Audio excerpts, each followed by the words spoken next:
వేదికపైకి రావాల్సిందిగా సభ్యులుగా కోరుతున్నాను. అలాగే మైనార్టీ నాయకులు మురళీధర్ కూడా రావాల్సిందిగా కోరుతున్నారు. అలాగే గోపాలరెడ్డి గారు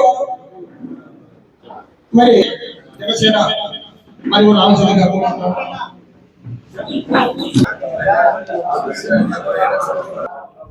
9వ వార్డుకు వచ్చేసినటువంటి తెలుగుదేశం అభ్యర్థి నంద్యాల ఉదయరెడ్డి గారు ఈరోజు ఆయన పొద్దుటూపడానికి ఎంతో అవసరం. 20 సంవత్సరాలు అనుభవంలో ఎక్కడ శాంతియుతంగా పట్టణంలో ఎక్కడ కూడా అలజడి లేకుండా వ్యాపారాలు చేసుకుంటూ బతుకున్నప్పుడు ఈరోజు అభద్రభావానికి గురవుతున్నారు. కాబట్టి నంద్యాల ఉదయరెడ్డి గారికి అఖండమైన మెజార్టీతో గెలిపించాలని మేము స్వచ్ఛంద సంస్థల ద్వారా వారికి అందరికీ కోరుచున్నాం.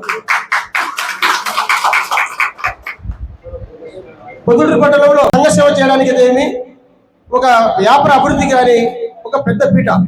మరి సిరిపురి అనే ఈ పట్టణంలో ఎంతో ఈరోజు వ్యాపారస్తులు భయాందోళనకు గురవుతున్నారు. కాబట్టి మరి అందరూ మా శాంతిముఖ మరియు మా పెద్దలకు గెలిపిస్తారని, అలాగే మైనార్టీలు కూడా మా పెద్ద ఒక చూపు చూసి, ఎందుకంటే ఒక వింగు తయారు చేసి మైనార్టీలో కూడా ప్రచారం చేస్తే బాగుంటుంది. ఎందుకంటే అలవెన్స్లో కొంచెం వారా ఉంది, మైనార్టీలో ఒక భావన ఉంది.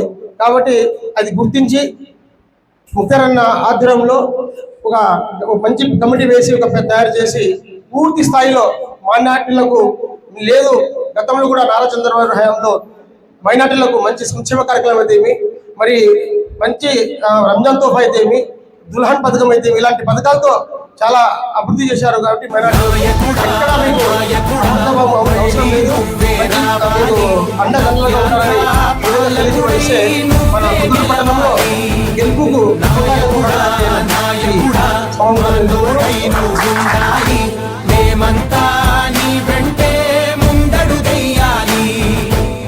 ప్రతి ఊరు నీ పరిపాలన కోరింది. ఓ ప్రతి వాడ నీకే మద్దతు పలికింది.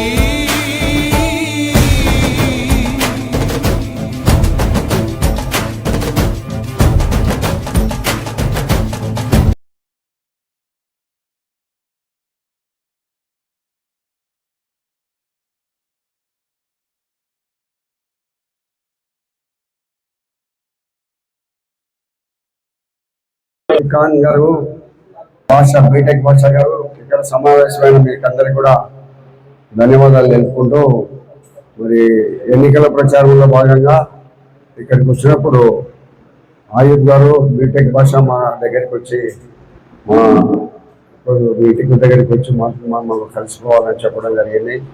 ఆయన కోరిక మేరకు ఇక్కడికి వచ్చినాము. మరి ఆయుధ్ గారు మాట్లాడుతూ ఎన్నికల్లో మంచి మెజారిటీ ఇచ్చి గెలిపించాలని కోరుతున్నారు. కాబట్టి మరి ప్రజల అభిప్రాయం మేరకే నాకు టికెట్ వచ్చింది. ప్రజలు నాకు టికెట్ ఇప్పించినారు, నేనేం ఫైనల్ చేయలే. కాబట్టి సర్వేలు వాళ్ళ పార్టీ వాళ్ళు చేసిన సర్వేలలో కానీ ఐవీఆర్ సర్వేలలో కానీ అందరూ కూడా వరదరాజు రెడ్డి పెద్ద కావాలని మీరు కోరుకున్నారు. కాబట్టి నాకు టికెట్ ఇవ్వడం జరిగింది. చంద్రబాబు నాయుడు గారు మన పొద్దుటూరుకు వచ్చినప్పుడు కలిసి మాట్లాడితే కూడా సర్వేల మేరకే నీకు టికెట్ ఇచ్చినాను, లేకపోతే లేదు అని చెప్పి ఆయన సర్వేల మేరకే పుల్లండ వేసినాను అన్నాడు. కాబట్టి మీరు అందరూ కూడా కోరుకునే విధంగా మంచి పరిపాలన, నీతి నిజాయితీగా ఎక్కడ కూడా అవినీతికి ఆస్కారం లేకుండా ఇక్కడ పొద్దుటూరు పట్టణాన్ని ఉంచే ప్రయత్నం